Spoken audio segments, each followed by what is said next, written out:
Dieu du son de mon cœur, oh Dieu du son de mon cœur.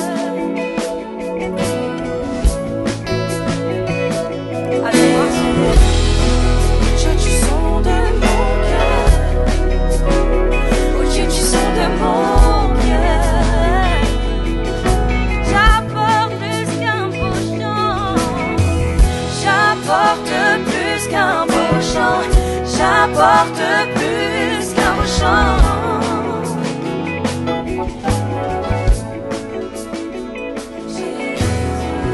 J'apporte plus qu'un beau chant, j'apporte plus qu'un beau chant.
Bonsoir, mes frères et sœurs. Je suis content de vous saluer et je suis content de pouvoir passer avec vous un moment dans l'étude du discipulat. Comment être son disciple? Comment devenir son disciple? Qu'est-ce que je dois faire pour être son disciple? Ce sont les questions que nous abordons et je vous invite à prier d'abord pour qu'on puisse commencer ensuite. Père éternel, je te remercie parce que tu nous permets encore une fois d'avancer dans l'étude, d'apprendre comment, Seigneur, nous pouvons faire pour être tes disciples.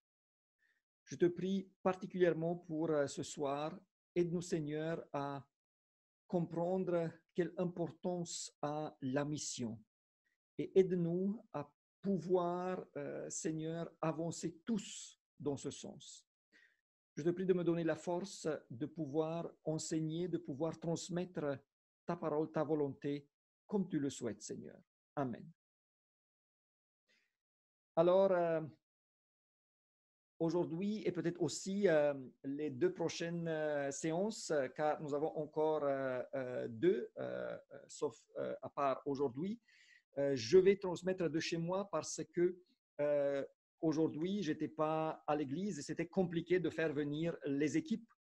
Donc, j'espère que vous n'êtes pas dessus. C'est mieux. Moi, ça me plaît plus de transmettre de l'église. Mais j'espère que vous allez pouvoir bien suivre. Et je considère que cette présentation de ce soir est une des plus importantes de l'école de disciples. Nous avons déjà vu jusqu'ici l'importance de la prière, de l'étude de la parole. Nous avons l'importance de l'implication dans l'Église. Nous avons vu l'importance de l'attitude pour un disciple. Et maintenant, nous allons voir le témoignage personnel et la mission. Frères et sœurs, le but principal de Jésus est de sauver des hommes et des femmes. Si on souhaite être ses disciples, comment pourrait-on ne pas s'impliquer, ne pas être impliqué dans ce domaine? Je sais que pour certaines, c'est plus compliqué que pour d'autres. Il y a des personnes qui ont des dons extraordinaires dans ce sens, qui aiment faire la mission et qui ont du succès. J'ai connu des personnes, depuis que je suis pasteur, qui amenaient une après l'autre d'autres à l'église. J'étais pasteur à Bucarest et il y avait un frère, c'était très intéressant. Il n'était pas parmi les plus doués. Il avait même certains problèmes avec son épouse, avec ses enfants, et j'étais appelé de résoudre, et c'était lui le problème. Mais c'était quelqu'un qui, malgré tous ses défauts, il avait la mission sur le cœur. Et avant que j'arrive déjà, il y avait un frère, un de ses voisins, qui l'a amené à l'église, qui était meilleur que lui. Donc, dans l'église, voilà, il faisait plus.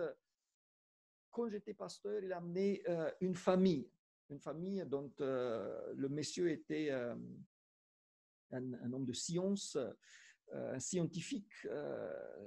Donc, c'était aussi extraordinaire. Ensuite, il y avait une autre personne qui l'a amené à l'église pendant que j'étais pasteur dans cette église.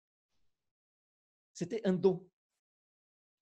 Ensuite, j'étais à Constanța, pasteur en Roumanie. Il y avait un frère, cette fois-ci, c'était un des anciens. Il travaillait dans l'administration à la SNCF et plusieurs de ses collaboratrices se sont décidées de suivre Jésus, de devenir des membres de notre Église. Une d'entre elles avec sa mère, parce que leur chef, notre frère, a fait le travail missionnaire. Sauf que des personnes comme ça, c'est plutôt l'exception. La plupart d'entre nous, nous savons que la mission est importante, mais nous avons du mal à nous y mettre d'une façon régulière. De temps en temps, nous participons à des actions. De temps en temps, nous donnons un livre. Nous avons une discussion sur un thème religieux. Et ça nous aide à diminuer un peu les problèmes avec notre conscience qui nous dit qu'on devrait faire plus.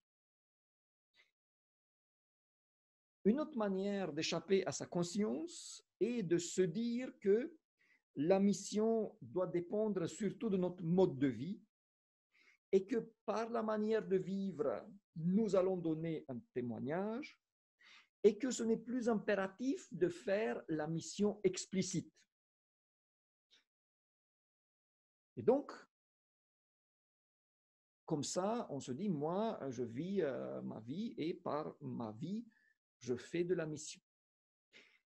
D'autres ont, eux, presque chaque fois qu'ils ont essayé des expériences négatives, ce qui les a découragés de faire la mission.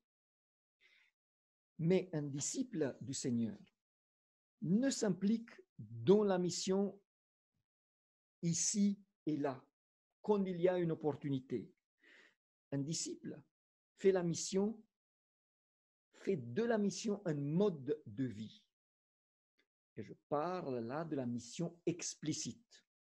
Oui, il est vrai que notre mode de vie doit être exemplaire et qu'à travers notre exemple, il y a des opportunités qui peuvent apparaître.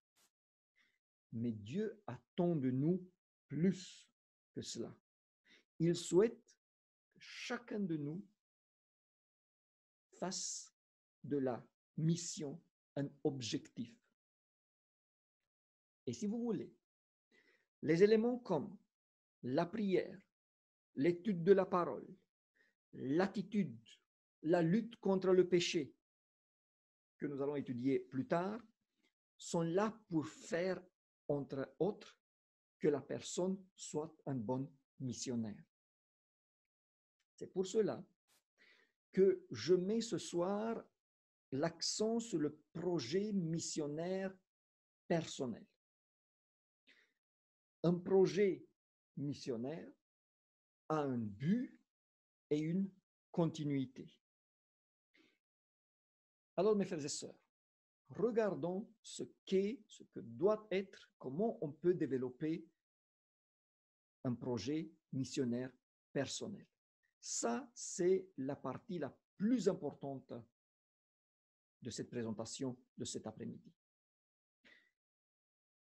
Je répète, ma conviction ferme est que chacun de nous devrait avoir en cours un projet missionnaire personnel. Et j'affirme que nous ne pouvons pas être des disciples si cela n'existe pas dans nos vies. Et je ne souhaite pas m'arrêter sur les pourquoi et comment, mais plutôt sur comment développer, comment mettre en place un projet missionnaire si je n'ai pas encore un.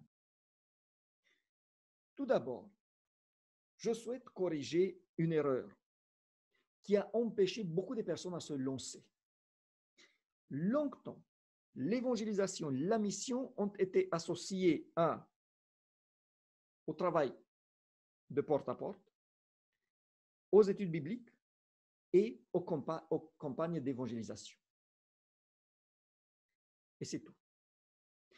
Et donc, si tu n'étais pas impliqué dans cela, alors tu ne faisais pas la mission. Et comme beaucoup de personnes ne sont pas douées, il y a une minorité qui sont douées pour le travail de porte à porte, comme il y a aussi pas beaucoup qui donnent des études bibliques, soit parce qu'ils ne savent pas comment les donner, soit parce qu'ils ne savent pas comment trouver les personnes pour donner des études. Et parce que les campagnes d'évangélisation sont une fois par an, peut-être 2 fois, parfois aussi plus, mais ce n'est pas quelque chose de continuel. Alors, comme on considérait qu'on n'est pas doué pour cela, on ne se lançait pas dans la mission et on n'avait pas des projets missionnaires personnels. Mais j'affirme que c'est très réducteur de dire que la mission, c'est que porte à porte, études bibliques et campagne d'évangélisation. Il y a une multitude de manières pour faire de la mission explicite. Il y a une multitude de projets missionnaires personnels dans lesquels nous pouvons nous impliquer. C'est donc très important de savoir que si une certaine méthode ne marche pas pour moi, il y en a beaucoup d'autres que je peux essayer. La bonne nouvelle est que si nous nous mettons à la disposition de Dieu, il va faire des miracles avec nous et à travers nous. Donc, qu'est-ce qu'il faut faire d'abord? Comme n'importe quel projet qui a un lien avec Dieu, il faut commencer par la prière. C'est très, très important. Quand on parle de la mission, déjà, il faut savoir que si nous utilisons le modèle d'une guerre, l'exemple d'une guerre, faire la mission, c'est d'aller en première ligne, là où nous sommes les plus exposés aux attaques de l'adversaire. Et donc, sans une intervention soutenue par l'Esprit de Dieu, on ne peut rien faire. On est même en danger. C'est pour cela que pour la mission, il faut commencer par la prière. Et d'ailleurs, pas seulement au début, tout un processus de mission doit être soutenu d'une manière très, très forte et continuelle par la prière. Ça veut dire, si j'ai un projet missionnaire en cours, un projet missionnaire personnel, où chaque semaine, j'ai une action, tous les 2 semaines, ou peut-être chaque jour, ça veut dire que chaque jour, quand je prie, je dois prier, je dois prendre du temps pour prier pour ce projet-là, pour que Dieu me donne la force de bien le mener. Mais au début, il faut prier pour que l'Esprit nous montre quel est le meilleur projet pour nous. Et ensuite, à chaque étape du projet, chaque pas, même petit, doit être accompagné de la prière. Et il faut savoir que chaque succès, même petit, est dû à l'influence de l'Esprit Saint et ce n'est pas dû à moi ou à mes qualités. Deuxièmement, il faut commencer aussi une réflexion très sérieuse par rapport à mes dons, par rapport à ce que j'aime faire et par rapport à ce que je pourrais éventuellement faire. Parce que ce n'est pas dit que parfois le projet missionnaire va dans le sens où vont aussi mes dons que je connais déjà. Mais ce n'est pas obligatoire. Donc, avec la prière, il faut une réflexion parce que le Seigneur nous a donné la capacité de réfléchir et il va nous conduire. Donc, comme il y a beaucoup de types de projets missionnaires, il faut qu'en collaboration avec l'Esprit, je trouve le meilleur pour moi. Il y a des personnes qui sont très douées pour suivre d'autres dans une relation de longue durée. Il y a d'autres qui sont plutôt douées pour des actions ponctuelles. Des personnes qui sont douées pour donner des livres et des prospectus. Des personnes qui sont douées pour donner des études bibliques. Il y a d'autres qui sont douées pour trouver des personnes qui veulent étudier. Il y a des personnes qui ont un don pour aborder les inconnus.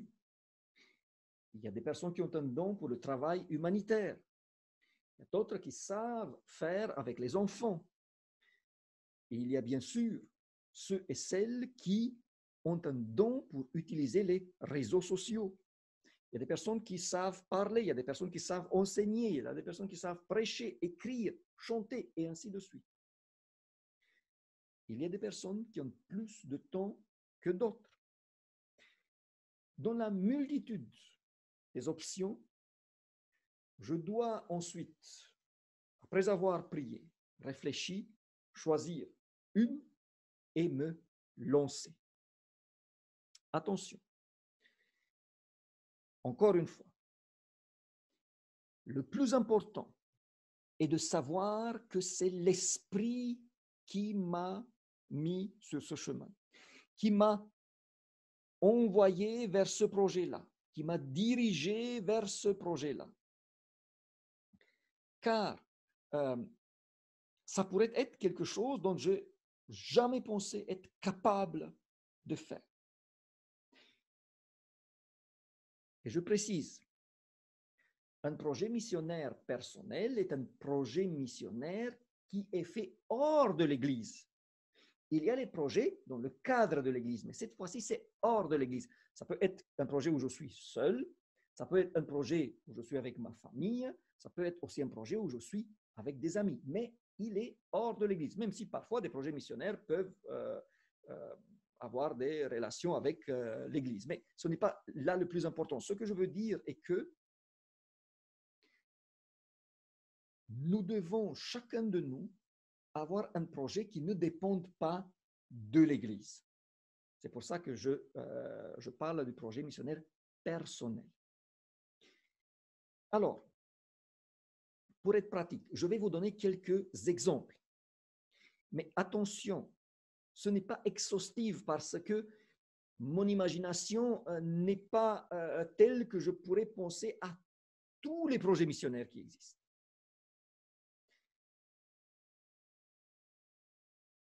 Donc, réfléchissons et Dieu va nous aider. Il y a aussi la possibilité que je me lance, que je vois que ça ne marche pas. Dans ce cas-là, il faut aussi savoir tirer la conclusion et dire non, cela ne marche pas, je vais chercher un autre. Ça m'y est arrivé, mes frères et sœurs. À un certain moment, je me suis dit, voilà, ce projet-là. Je me suis impliqué dans un travail, dans une association. Écoutez, j'étais une fois, deux fois, trois fois, et je me suis rendu compte, je perds mon temps. Ce n'est pas pour moi.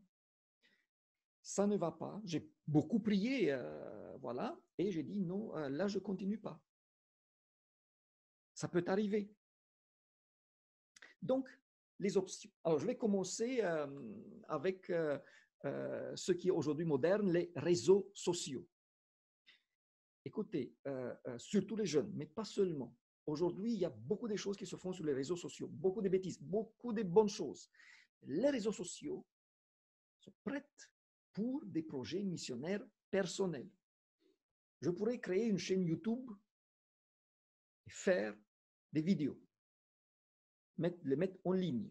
Attention, je ne pense pas qu'un bon projet missionnaire est de prendre des vidéos, des enregistrements et le mettre. Non, il s'agit de quelque chose où c'est moi qui dois contribuer, pas seulement mettre là. Je pourrais créer un compte Facebook, ou prendre mon compte Facebook et l'alimenter avec des matériaux écrits. Je vois des personnes qui font ça très bien dans les différents domaines. Ensuite, il y a bien sûr Instagram, Twitter, TikTok que je ne maîtrise pas, donc je ne suis pas un expert dans les réseaux sociaux, mais il y a des opportunités, je suis sûr. Mais attention, il ne s'agit pas non plus d'un jeu. C'est quelque chose de très sérieux. Si on se lance, on se lance. Il faut savoir qu'il y a des dangers. N'importe quel projet. Mais là, si on parle des réseaux sociaux, on pourrait être confronté avec de la haine. On pourrait être confronté avec des situations qui sont très désagréables. Mais si c'est Dieu qui te conduit, vas-y sans peur. Il faut voir combien de temps je veux donner, qu'est-ce que je veux faire, et puis avancer. Et il peut y avoir des expériences qui sont très, très belles. On pourrait créer aussi un site web personnel. Quelqu'un qui s'y connaît aussi, c'est une manière de faire de la mission, de faire un projet missionnaire personnel.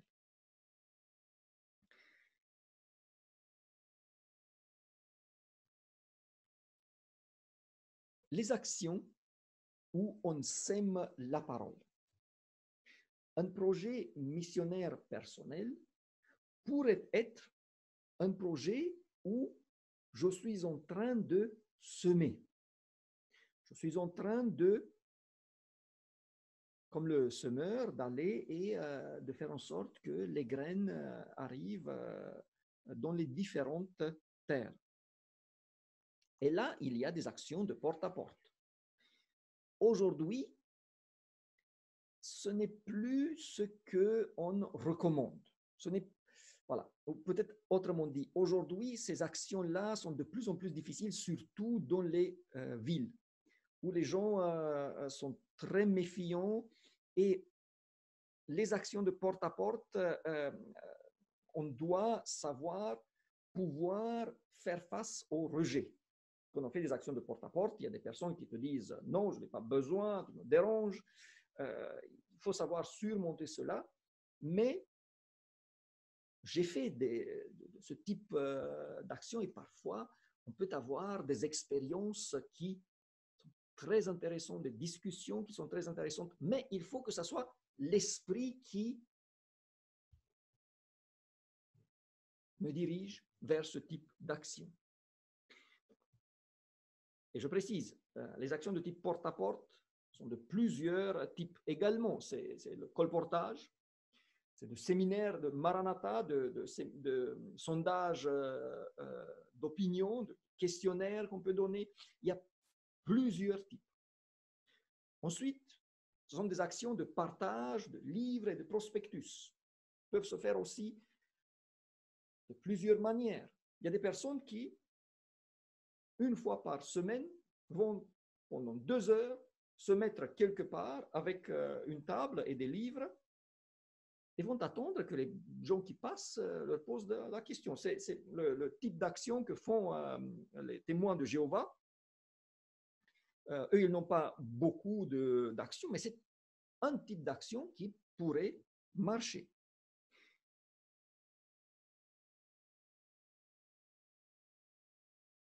Je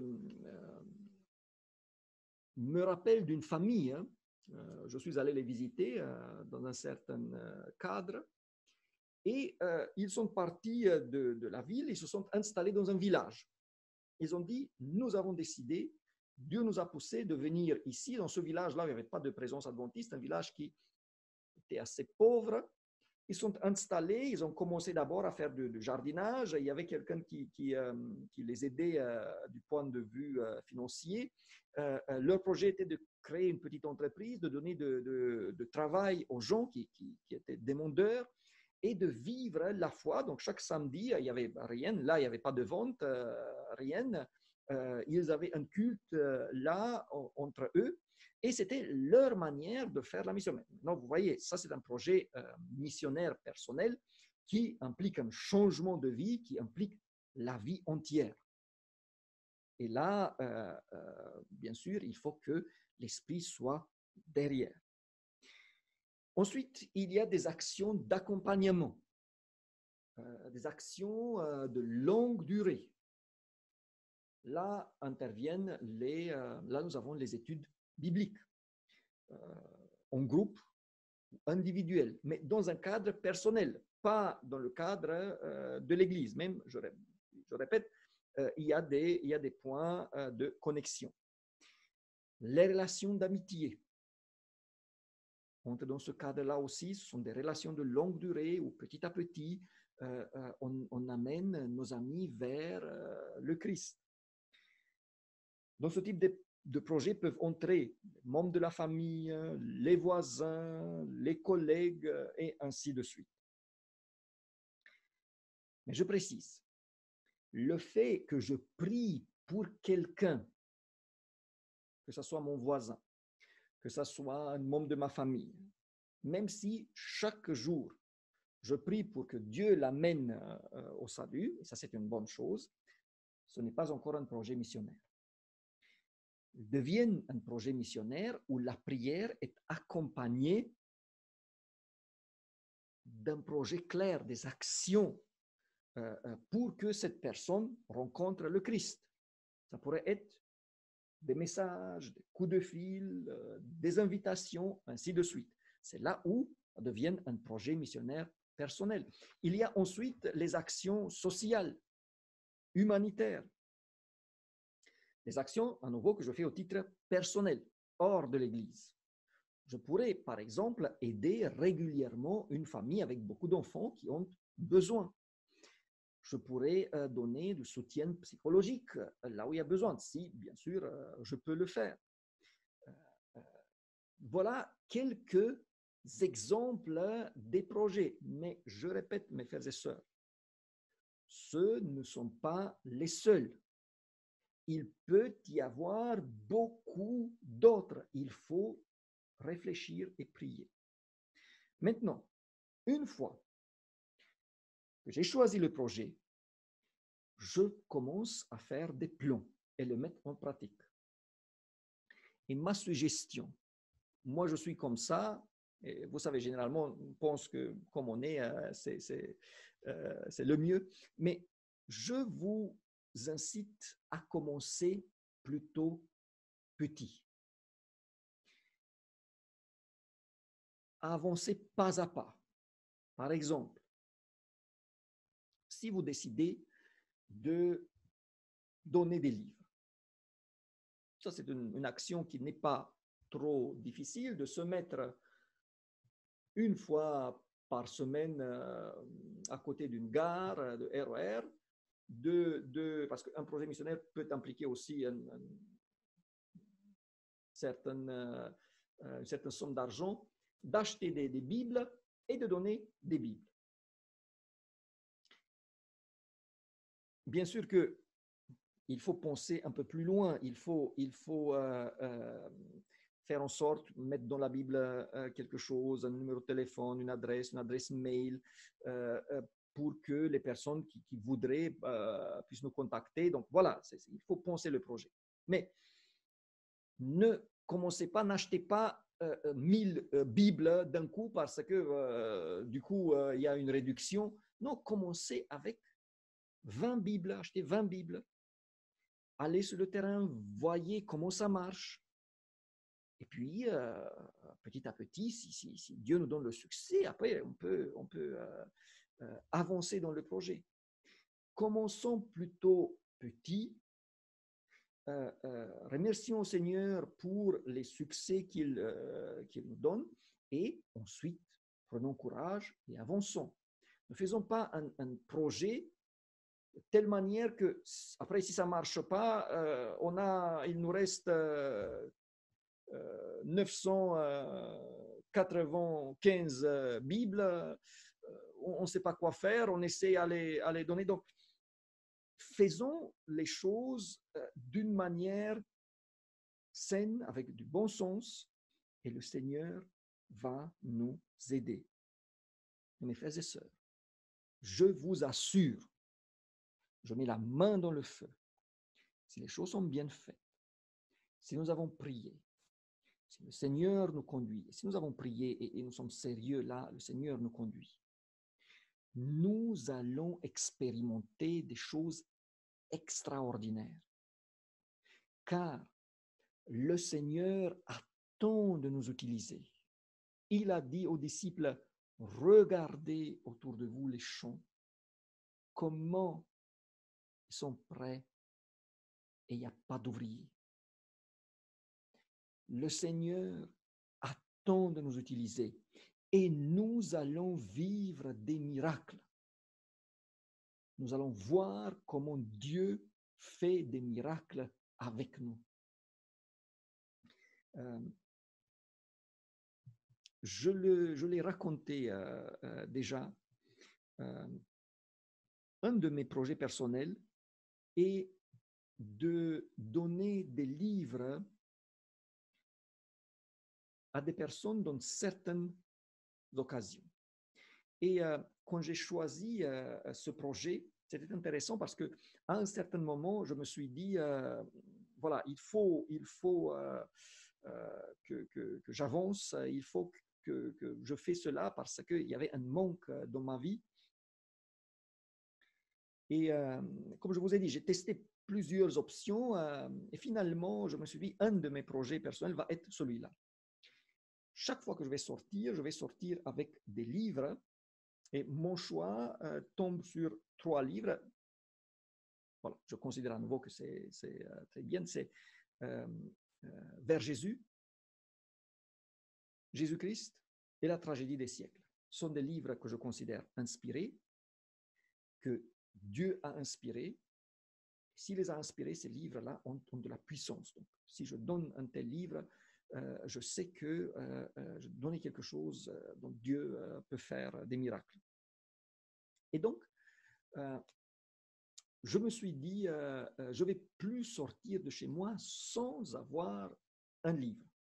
Vous savez, la plus grande difficulté aujourd'hui pour non, il y a deux, pour ce type d'action, et qu'en été, généralement, on sort, on n'est pas habillé. Je ne sais pas si je sors avec mon sac, il n'y a pas de souci, mais parfois je sors en jean avec en chemise et se promener avec un livre toujours à côté de soi, ce n'est pas toujours le plus facile. Donc voilà, ça c'est un défi à surmonter.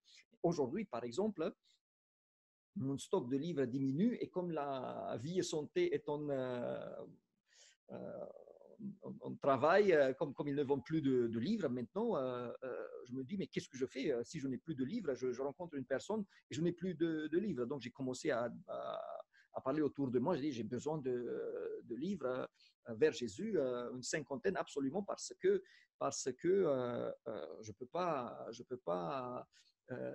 je veux plus vivre sans mon projet missionnaire personnel.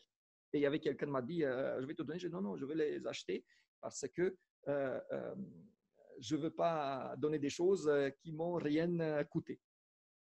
Et donc, j'ai choisi ce projet et pourtant, je suis quelqu'un qui n'est pas doué à discuter avec des inconnus. Ce n'est pas dans mon...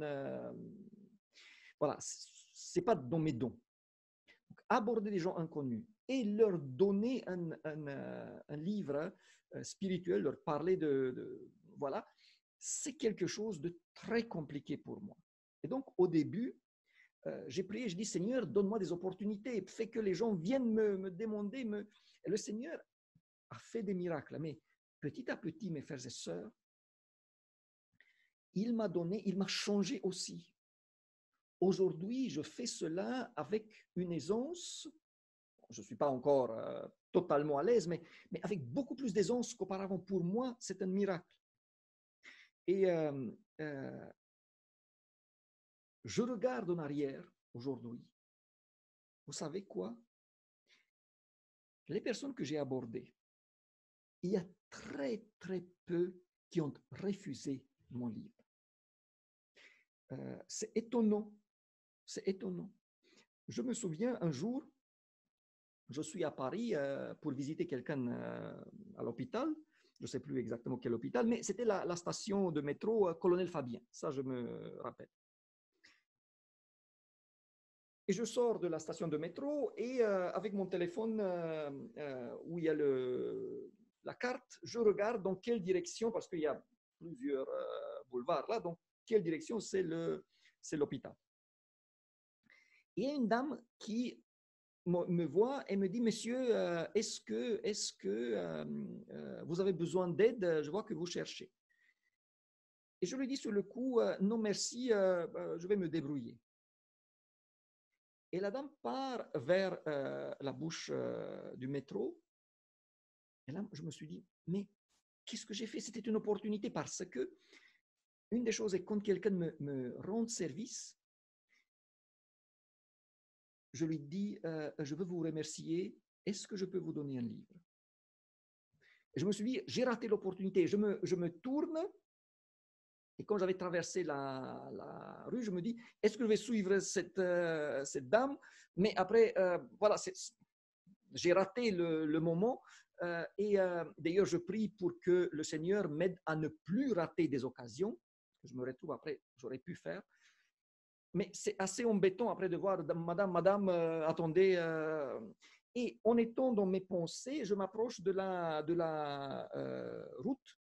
Et là, un monsieur me touche et me dit, monsieur, faites attention, voilà, il y a des voitures.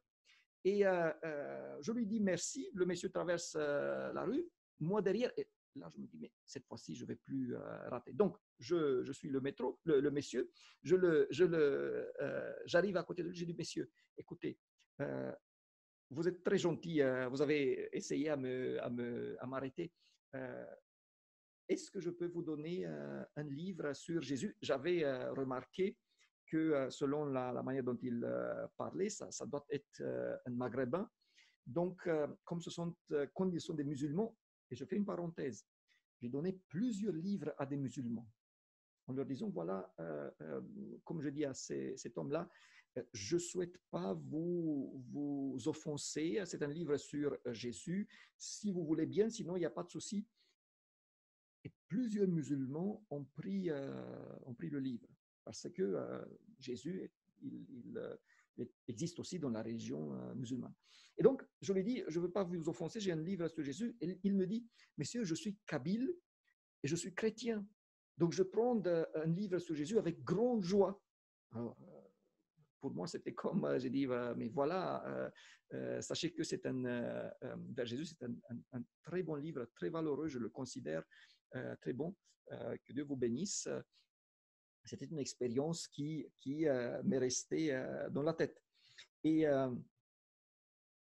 une autre fois, j'étais en Roumanie cette fois-ci, et dès que j'arrive en Roumanie, ou même avant, je commande des livres en roumain cette fois-ci pour voir si je suis 1 semaine, 2 semaines, 3 semaines là aussi, je dois pouvoir continuer mon projet missionnaire personnel. Et j'étais avec la famille et on était pressé pour arriver quelque part. On a dû s'arrêter devant un supermarché pour acheter quelques petits trucs. Donc j'étais seul, j'ai laissé mon épouse avec les enfants dans la voiture et j'étais avec 2-3 trucs là à la caisse et il y avait beaucoup de queues, voilà, et j'étais pressé, j'ai tourné en rond et devant moi, il y avait une famille avec un chariot qui était rempli jusqu'au bout, donc je me suis dit, je vais attendre là encore 15 minutes. Mais la dame se tourne vers moi, ce qui arrive pour vous aussi, je pense. Elle dit, messieurs, vous avez si peu des choses, s'il vous plaît, passez devant. Donc, j'ai dit, merci beaucoup, je passe, je paye. Je sors et je me suis dit, je ne rate pas la chance. Je n'avais pas un livre avec moi, mais je cours vers la voiture parce que c'était au bout du parking.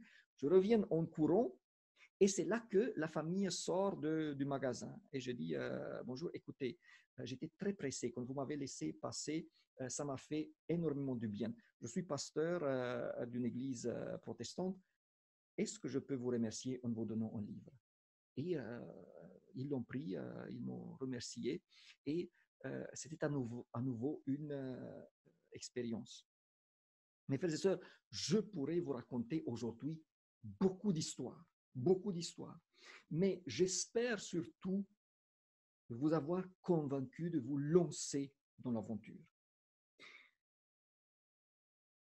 Chaque personne devrait avoir au moins un projet missionnaire en cours. Mais il y a aussi des projets d'église.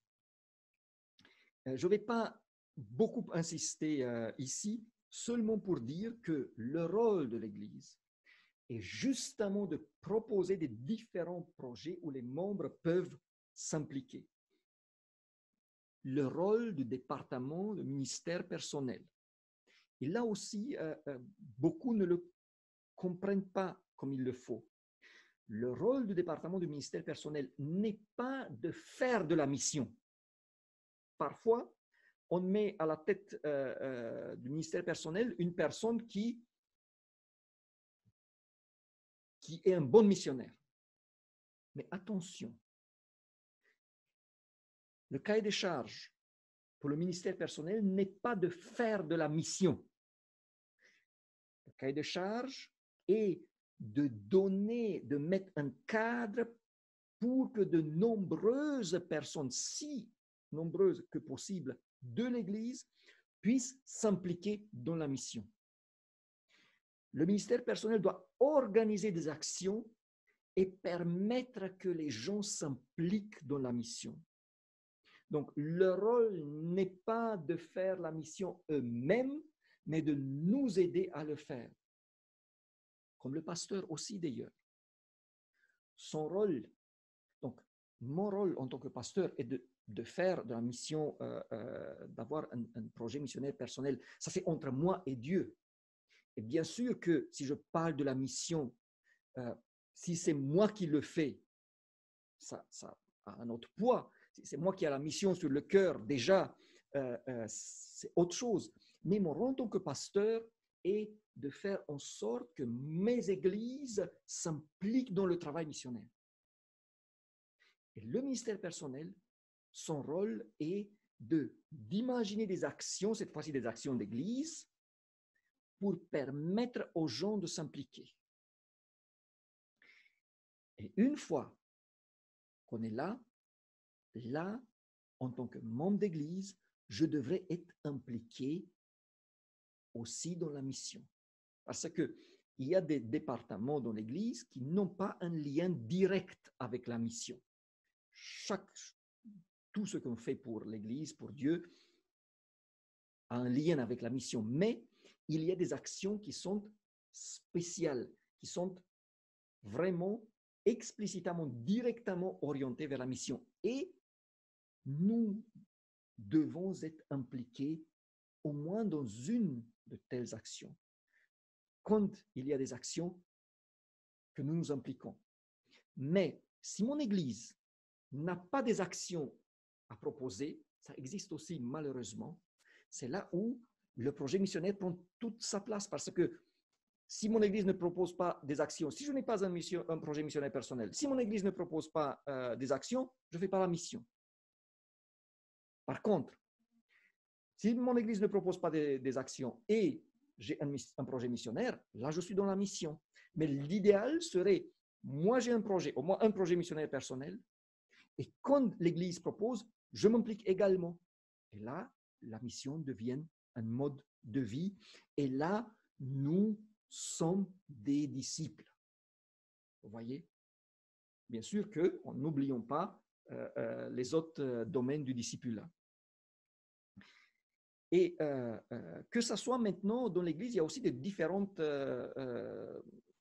actions que nous pouvons mener, que ce soit pour les études bibliques, que ce soit pour les campagnes d'évangélisation, que ce soit pour les sorties missionnaires, pour le travail d'ADRA, pour les groupes de maison, toutes les actions orientées vers l'extérieur, ainsi que, et j'insiste là-dessus, c'est très important, le suivi des personnes qui sont en train de s'approcher de Christ, inclusivement des personnes qui sont des nouveaux baptisés, qui se sont baptisés récemment, pour les accompagner vers le discipulat. Ça, c'est un travail missionnaire. Donc, le suivi des personnes pour s'approcher de Christ et ensuite devenir des disciples, c'est très, très important. Ça, c'est une action missionnaire, un projet missionnaire d'une importance capitale. Et il faut essayer, en tant qu'Église, cette fois-ci, à multiplier les offres. Par exemple, peu de nos églises ont saisi et utilisent au maximum les réseaux sociaux.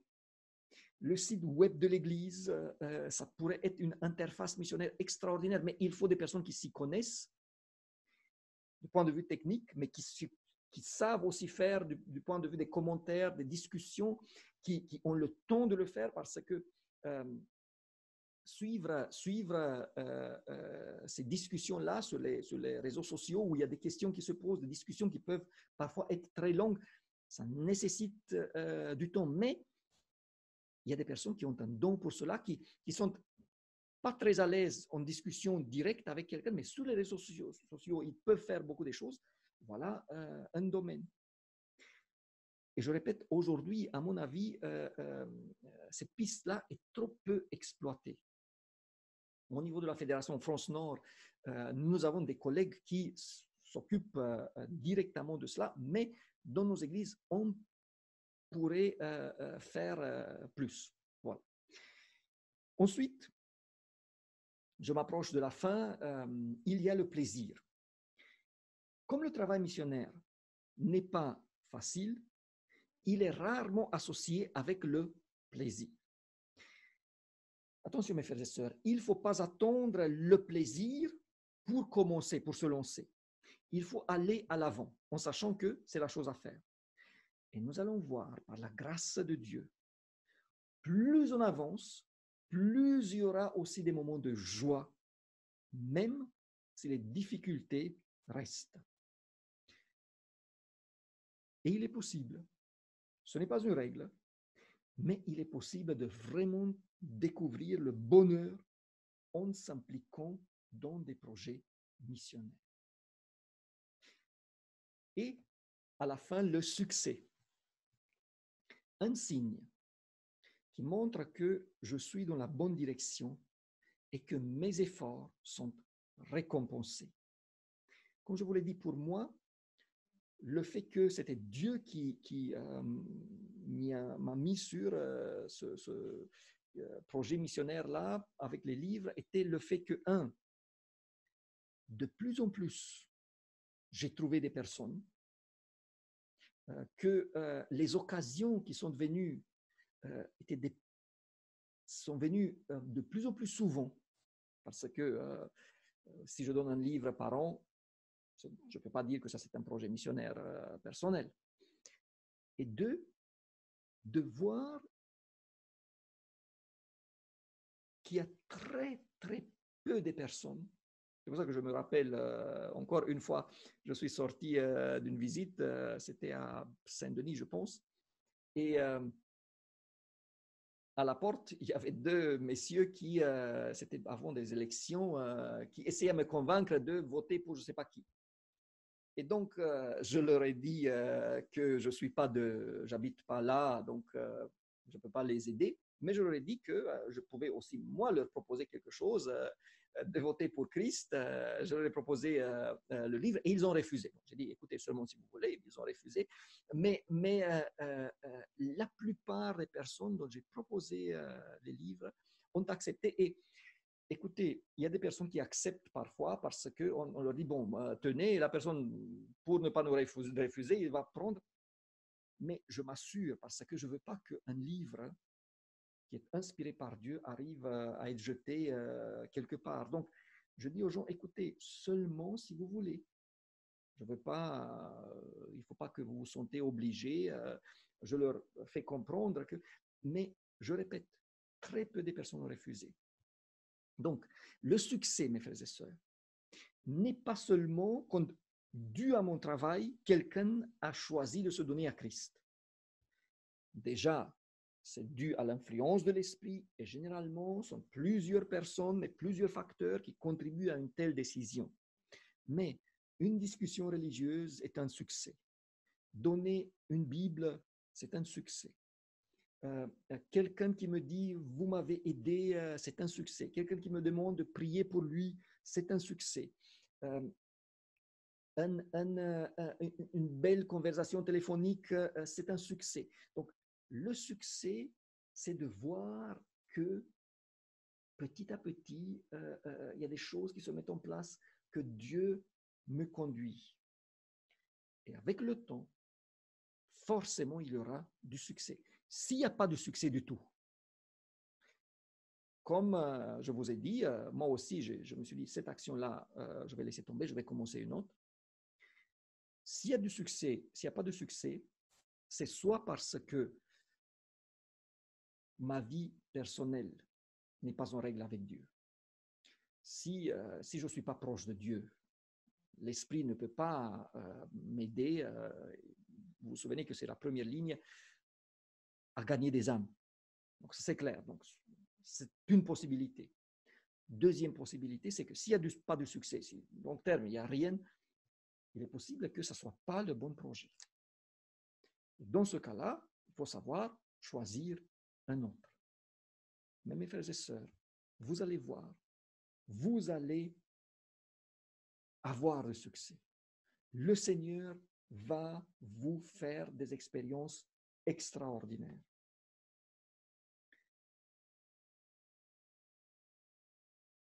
Nous allons vivre des miracles et nous allons grandir dans la foi. Et nous allons nous préparer, mes frères et sœurs, pour le grand cri. Quand ce que nous faisons aujourd'hui, ici et là, ça va être une action de grande, grande ampleur. Alors, s'il vous plaît, lançons-nous, mettons-nous en prière, devenons des missionnaires, devenons des personnes qui donnent un témoignage puissant. Et si nous faisons cela, si nous devenons des disciples, vous allez voir que beaucoup de choses vont changer. Nos églises vont changer.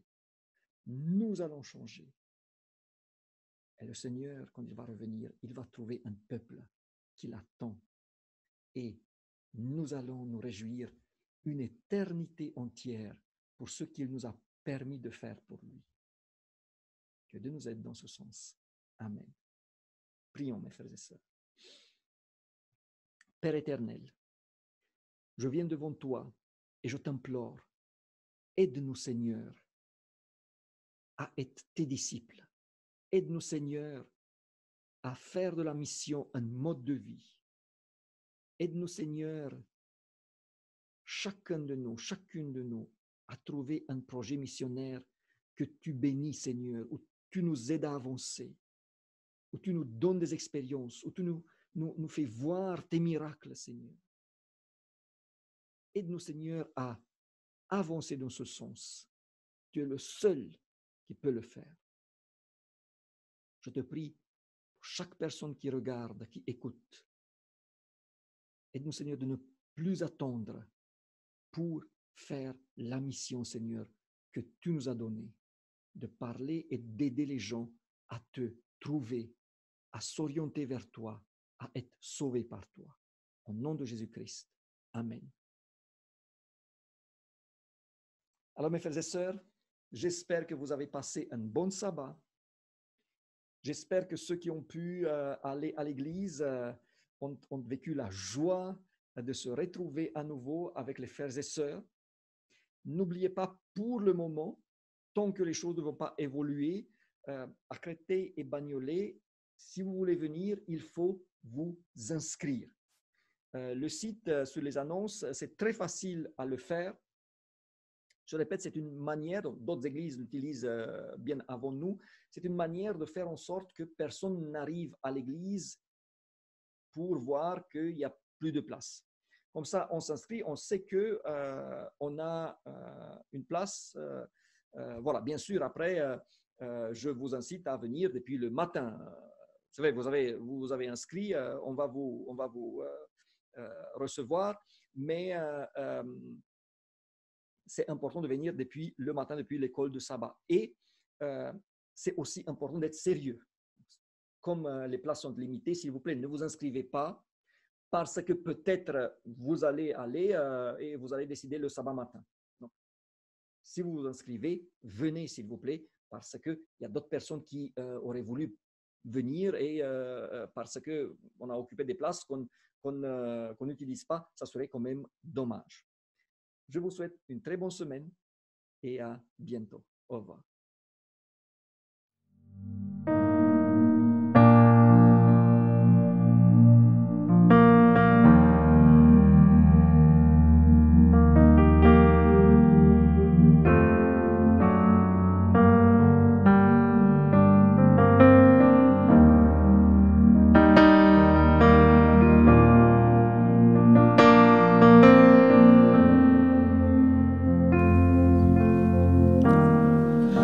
Quelle paix dans ce moment, tant de calme de ta présence. Quand le bruit faiblit, que tu parles à mon âme, tu as toute mon attention. Fais-moi entendre ta voix, je ne veux rien manquer. Seigneur, mon cœur désire plus de toi, mon cœur recherche ta face, alors je cède à toi. Tout en moi est ému par ton amour, captivé par qui tu es. Conduis-moi à te connaître plus encore. Je veux m'approcher de toi, laisser mes peurs derrière moi. Seigneur, viens toucher ma vie à nouveau. Oh, oh, oh, oh,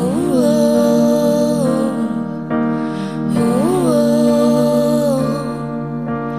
oh, oh. Comme le soleil à l'aube,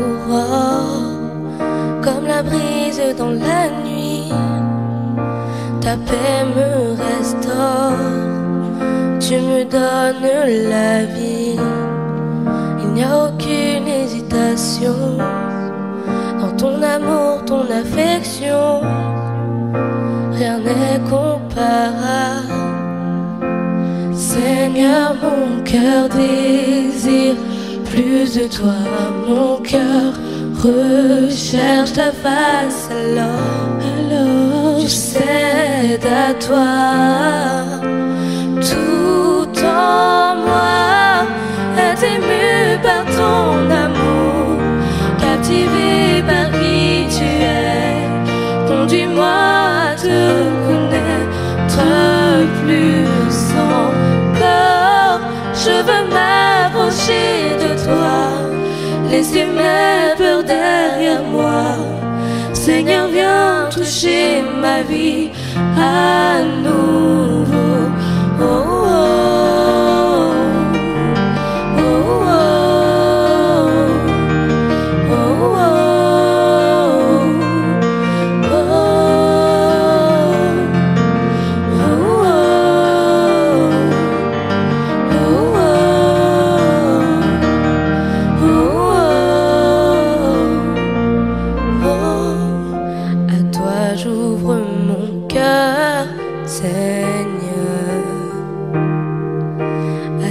j'ouvre mon cœur à jamais.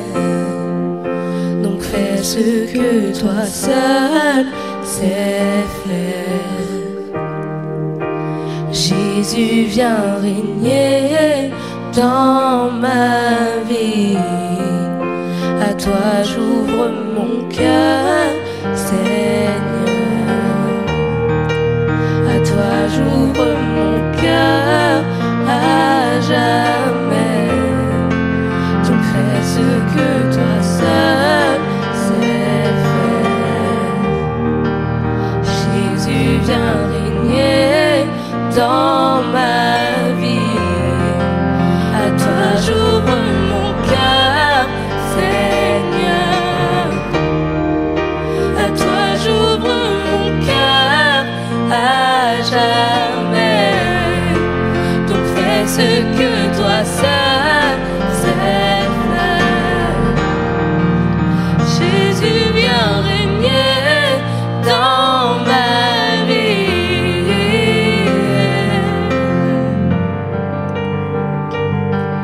La la la la la la la la la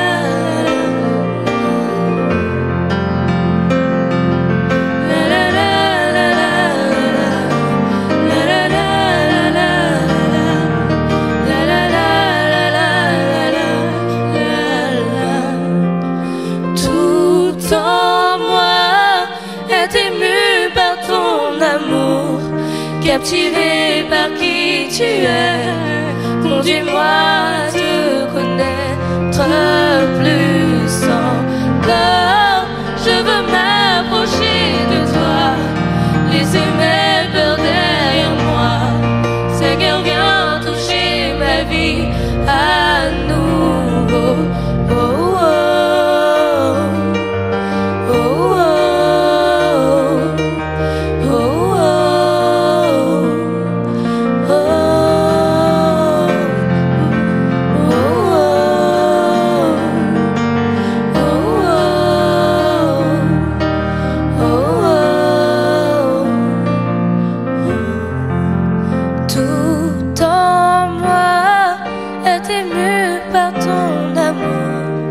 Captivé par qui tu es, conduis-moi à te connaître plus encore.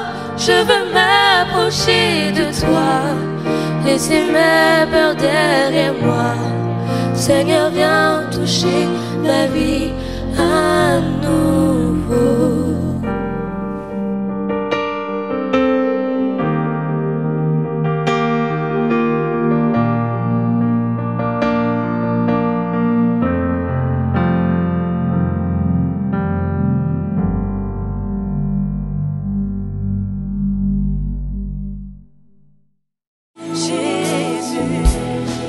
Dieu, tu sondes mon